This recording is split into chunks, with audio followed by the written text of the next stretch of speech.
Hello everyone. आज की one shot video में हम लोग 15 मिनट के भीतर पूरा प्रियम्बल चैप्टर रिवाइज करेंगे। तो हम लोग शुरुआत करते हैं प्रियम्बल से।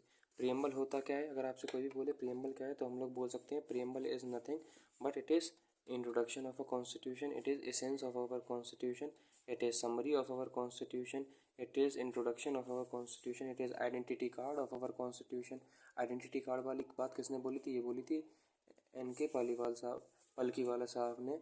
उसके बाद अब हमारा क्या है? Preamble it is key to read mind of framers of our constitution. उसके बाद हम लोग को प्रियम्बल में ये याद रखना है कि प्रियम्बल हमारा अडॉप्ट कब हुआ था। प्रियम्बल का जो इंस्पिरेशन था वो इंस्पिरेशन हम लोगों ने ली ऑब्जेक्टिव रेजोल्यूशन से। और ऑब्जेक्टिव रेजोल्यूशन को पास किसने किया था? जवाहरलाल नेहरू जी ने इसको पास किया था। ऑब्जेक्टिव रेजोल्यूशन पास कब हुआ था? ऑब्जेक्टिव रेजोल्यूशन हमारा 13 दिसंबर 1946 को पास हुआ था। बाद में इसको कॉन्स्टिट्यूंट असेंबली ने अडॉप्ट कर दिया था। अगर आपको प्रियम्बल के नेचर से रिलेटेड कोई डाउट हो तो मैं बताता हूँ। प्रियम्बल हमारा जो है वो नॉन जस्टिशिएबल है। नॉन जस्टिशिएबल मतलब ये होता है in case of violation of a preamble we can't approach any court. Preambles के नेचर से रिलेटेड दो चीज़ें आई थी, एक हमारा ट्रेडिशनल व्यू है, एक हमारा मॉडर्न व्यू है। जब आप ट्रेडिशनल व्यू की बात करोगे तो इसमें एक केस आता है जिसको हम लोग बोलते हैं बेरूबारी केस। बेरूबारी केस में सुप्रीम कोर्ट ने ये कह दिया था कि प्रियम्बल जो है वो हमारे कॉन्स्टिट्यूशन का पार्ट नहीं है।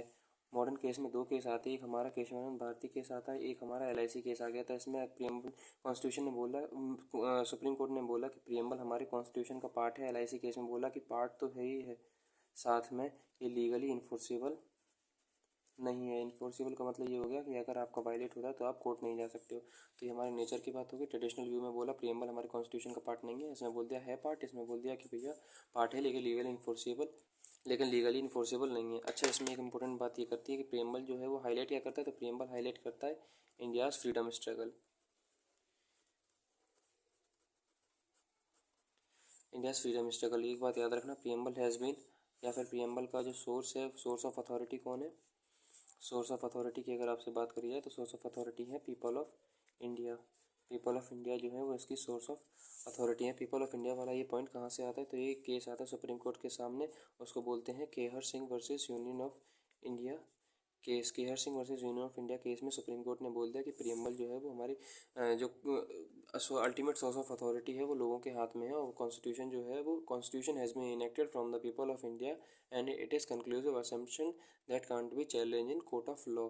मतलब जो अल्टीमेट सोर्स ऑफ अथॉरिटी है वो कौन है? लोग हैं हिंदुस्तान के, जहाँ से हमारा कॉन्स्टिट्यूशन डिराइव होकर आया है। अब अगर आपसे कोई बोलता है कि हमारे कॉन्स्टिट्यूशन के आइडियल्स क्या हैं, तो आपको आइडियल्स याद रखने हैं। आइडियल्स बोल सकता है या फिर नेचर बोल सकता है, nature of Indian state. Nature of Indian state. तो अगर नेचर ऑफ इंडियन स्टेट की बात बोली जाए तो आप ऐसे याद रख सकते हो SSDR, यानी कि सोवरन, सोशलिस्ट, सेकुलर, डेमोक्रेटिक। और इधर मैं अगला पॉइंट लिख दे रहा हूँ रिपब्लिक। अगर आपसे बोला जाए रिपब्लिक क्या होता है तो रिपब्लिक में इधर शॉर्ट फॉर्म में लिख दे रहा हूँ, जैसे 1 2 3 4 करके 4 और ये 5।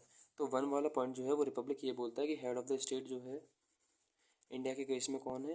President of India. वो कौन इलेक्ट करता है? इलेक्ट करता है हेड ऑफ द स्टेट को पीपल ऑफ इंडिया। कैसे? Through indirect election. Indirect election इनके बेसिस पर जो हमारे लोगों के बेसिस पर जो लोगों के रिप्रेजेंटेटिव होते हैं वो अपने हेड को चूज़ करते हैं, इंडिया के हेड को। दूसरा पॉइंट, अगर आपसे सोवर्ण बोला जाए तो 3 ऐसे शब्द हैं, मैं इधर ऐसे स्टार मार्क लिख दे रहा हूँ। सोवर्ण, सोवर्ण नहीं सॉरी, सोशलिस्ट, सेकुलर और इंटीग्रिटी।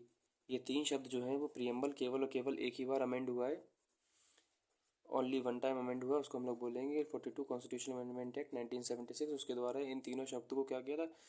3 words edit. केवल ये 3 शब्द कौन कौन से? Socialist, secular, integrity. ये 3 शब्द जोड़े गए हमारे, एक ही बार इसको अमेंड किया गया प्रियम्बल को। अगर सोवन की बात करिए, सोवन की मतलब क्या हो गया? ऑल डिसीजंस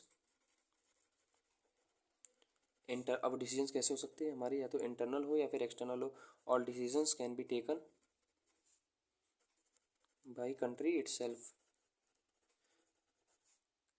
कंट्री खुद के डिसीजन ले सकता है, वो किसी दूसरी कंट्री के ऊपर डिपेंड नहीं है। Specially in the case of India हमारी कैसी है? इंडिपेंडेंट फॉरेन पॉलिसी है। इंडिपेंडेंट फॉरेन पॉलिसी है, हम लोग किसी भी कंट्री के ऊपर डिपेंड नहीं है। अगर आपसे तीसरा शब्द बोला जाए सोशलिस्ट, सोशलिस्ट क्या होता है? तो सोशलिस्ट जो है, सोशलिस्ट कैपिटलिस्ट और सोशलिस्ट और कैपिटलिस्ट दो तरीके होते हैं इकोनॉमिक डिस्ट्रीब्यूशन करने के। सोशलिस्ट तरीका आप पहले ये समझिए, दो तरीका होता है, एक वायलेंस का और एक डेमोक्रेटिक का। वायलेंस का जो तरीका था वो चाइना ने और यूएसए ने, सॉरी चाइना और यूएसएसआर ने अपनाया, और डेमोक्रेटिक तरीका इंडिया ने अपनाया। ये बोलते थे, अच्छा इसके दो तरीके होते हैं, एक होता है हमारे गांधी जी वाला, एक होता है हमारा मार्क्स वाला, कार्ल मार्क्स। गांधी जी ने बोला था कि जो ड्यूटीज़ होती हैं वो इम्पोर्टेंट होती हैं, duties are more important than rights. अगर आप अपनी ड्यूटी करोगे, आप दूसरे वाले की राइट्स की रेस्पेक्ट करोगे, तो दूसरे वाला आपके राइट की रेस्पेक्ट करेगा। अल्टीमेटली जो स्टेटलेस सोसाइटी है वो फॉर्म होगी। कार्ल मार्क्स ये कहता था कि दो तरह के लोग होते हैं, एक हमारे कैपिटलिस्ट क्लास होता है या फिर बुर्जुआज होते हैं, दूसरे आम आदमी होते हैं या फिर प्रोलेटेरिएट। इनके जो इंटरेस्ट होते हैं वो कैसे होते हैं, कन्फ्लिक्टिंग इंटरेस्ट होते हैं। कन्फ्लिक्टिंग इंटरेस्ट अगर इनके होंगे, इनके इंटरेस्ट जो होते हैं एक दूसरे ओवरलैप नहीं करेंगे। अल्टीमेटली इनके जो इंटरेस्ट होंगे वो जब ओवरलैप नहीं करेंगे तो इनके बीच में ब्लडी कन्फ्लिक्ट होगा। ब्लडी कन्फ्लिक्ट में जब हमारे वर्कर्स हैं वो जीत जाएंगे, और जब वो जीत जाएंगे तो फिर क्या होगा, अल्टीमेटली स्टेटलेस सोसाइटी फॉर्म हो जाएगी। तो गांधी जी और जो कार्ल मार्क्स, ये दोनों स्टेटलेस सोसाइटी की बात करते हैं। गांधी जी कहते हैं कि आपको सबके राइट्स की इज्जत करनी है, आप अगर दूसरे के राइट की इज्जत करोगे तो वो आपके राइट्स की इज्जत करेगा, आपको अपनी ड्यूटी परफॉर्म करनी है, अल्टीमेटली स्टेट की जरूरत ही नहीं पड़ेगी, सभी लोग अच्छे लोग हो जाएंगे और राम राज्य आ जाएगा। कार्ल मार्क्स कहता है कि नहीं भैया, वर्कर्स ज़्यादा हैं तो वो कैपिटलिस्ट को भगा देंगे, अल्टीमेटली स्टेटलेस सोसाइटी हो जाएगी, वो अपना अधिकार खुद छीन लेंगे। अगर मैं अगले पेज पर चौथा पॉइंट बताऊँ हमारा, जिसको हम लोग सेकुलर बोलते हैं, तो सेकुलर पॉइंट जो होता है वो ये है। अगर आपको सेकुलर देखना है तो सेकुलर का मतलब ये होता है धर्म निरपेक्ष। धर्मनिरपेक्ष का मतलब देखिए, दो तरह के मॉडल होते हैं, एक इंडियन मॉडल ऑफ सेकुलरिज्म होता है, एक वेस्टर्न मॉडल ऑफ सेकुलरिज्म होता है। 10 मिनट की वीडियो बना रहा हूँ, इसमें थोड़ी हैंडराइटिंग ख़राब हो सकती है, आप लोग कॉपरेट करिएगा, वैसे भी ये वीडियो रिवीजन के पर्पज़ से है। इंडियन मॉडल ऑफ सेकुलरिज्म जो होता है ये नॉन रिलीजियस नेचर का है और ये इरिलीजियस नेचर का है।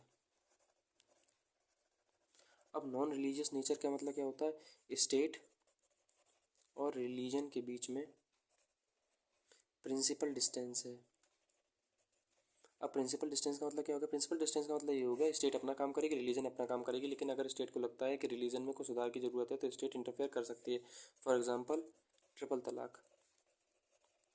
अगर स्टेट को लगता है कि हज वाले लोगों को सही से सब्सिडी नहीं मिल रही तो स्टेट उनके लिए सब्सिडी कर सकती है। सभी लोगों को अपना रिलीजन फॉलो करने का अधिकार है, जो कि हमारे कॉन्स्टिट्यूशन में आर्टिकल 25 में गिवन है, 25 से लेकर 28, right to freedom of religion. Western country में क्या है, म्यूचुअल एक्सक्लूजन है रिलीजन, स्टेट और रिलीजन का। म्यूचुअल एक्सक्लूजन मतलब क्या है, स्टेट की हद अलग है और रिलीजन की हद अलग है, इन लोगों के बीच में कोई भी कॉमन चीज़ नहीं है। स्टेट का अलग फंक्शन है, रिलीजन का अलग फंक्शन है, एक दूसरे में इंटरवीन नहीं कर सकते हैं। इंडिया में क्या है, प्रिंसिपल डिस्टेंस है। प्रिंसिपल डिस्टेंस का मतलब क्या होगा, इस इधर म्यूचुअल एक्सक्लूजन है, मतलब आपकी दायरा अलग मेरा दायरा अलग। इधर क्या है, प्रिंसिपल डिस्टेंस है, मतलब हम आपको सम्मान देंगे, आप हमको सम्मान दीजिएगा। प्रिंसिपल डिस्टेंस है, नॉन रिलीजियस है। इंडिया का अगर आपसे पूछा जाए सेकुलरिज्म कैसा है, तो इंडिया का है पॉजिटिव सेकुलरिज्म, जो कि यूपीएससी का प्रीवियस ईयर क्वेश्चन रह चुका है कि इंडिया का सेकुलरिज्म का नेचर कैसा है। जबकि वेस्टर्न नेचर कैसा है, ये बिल्कुल कंप्लीट सेपरेशन की बात करता है कि हमको आपसे कोई मतलब नहीं है। अच्छा, उसके बाद हमारा लास्ट टॉपिक आता है डेमोक्रेटिक। डेमोक्रेटिक का मतलब ये होता है, हम लोगों को पता है, पाँचवा डेमोक्रेटिक।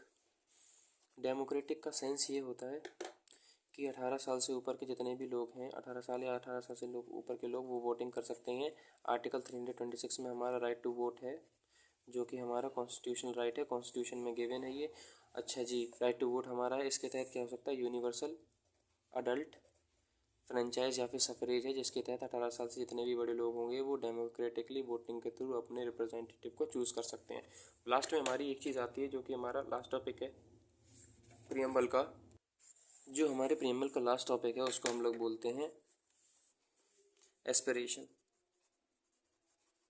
और हमारी 4 एस्पिरेशन है भैया। पहला है हमारा जस्टिस, अगला है हमारा लिबर्टी, फिर इक्वालिटी,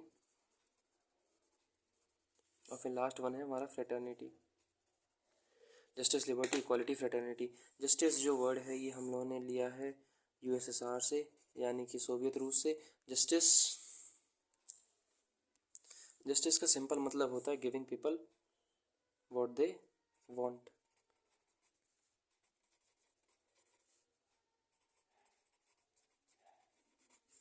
डिज़र्व होता है, वांट नहीं होता है, क्योंकि लोग चाहते तो बहुत कुछ है, सब कुछ उन्हें दे नहीं सकते। तो giving people what they deserve is. हमारे कॉन्स्टिट्यूशन में 3 तरह की जस्टिस की बात कही गई है। एक हमारा सोशल जस्टिस है, एक हमारा पॉलिटिकल जस्टिस है, और एक हमारा इकोनॉमिक जस्टिस है।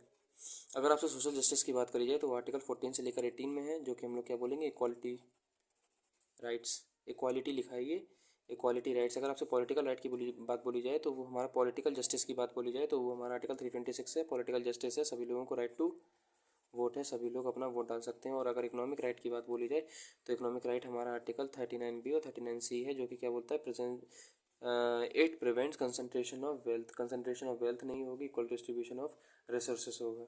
ठीक है जी। तो हमने सोशल भी देख लिया, हमने पॉलिटिकल भी देख लिया, और हम लोगों ने इकोनॉमिक भी देखी है। जस्टिस की बात हो रही है, यूएसएसआर से गिवन है, और giving people what they deserve is justice. Liberty की बात करी जाए तो लिबर्टी का मतलब होता है complete freedom to people to do what they want in order to develop themselves completely। मतलब लोगों को इतनी आज़ादी दे दो जिससे कि वो जितना भी चाहते हैं उतना वो पूरा खुद को विकसित कर लें। ये वन शॉट वीडियो, इसलिए हम लोग ज़्यादा डीप में नहीं जाएंगे। 2 तरह की लिबर्टी की बात होती है। एक लिबर्टी ऑफ वर्शिप, जो हमारे पूरे कॉन्स्टिट्यूशन में वो 5 तरह की लिबर्टी, लिबर्टी ऑफ वर्शिप हो गया, फेथ हो गया, उसके बाद फिर हम लोग कहते हैं belief, liberty of worship, faith, belief, speech, expression.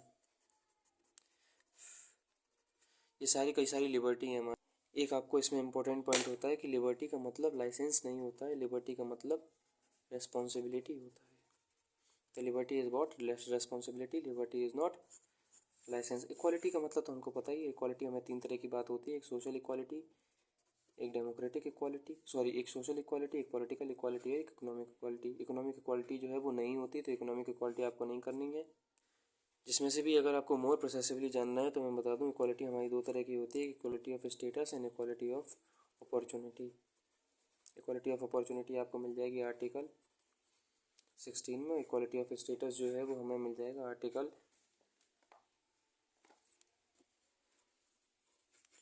14 से लेकर 18 में। इक्वालिटी का अगर आपको मतलब जानना है तो इक्वालिटी का मतलब होता है एब्सेंस ऑफ प्रिविलेज। अब प्रिविलेज का मतलब क्या होगा, be you ever so high, law is always higher than you. मतलब आप कितना ही बड़े हो, कानून आपसे हमेशा बड़ा रहेगा। Everybody is equal in the eyes of a law. और फिर इसने लॉ को चेंज किया रेगलेक्स से लेगलेक्स। मतलब क्या है, अब पहले होता था किंग इज लॉ, अब होता है लॉ इज किंग।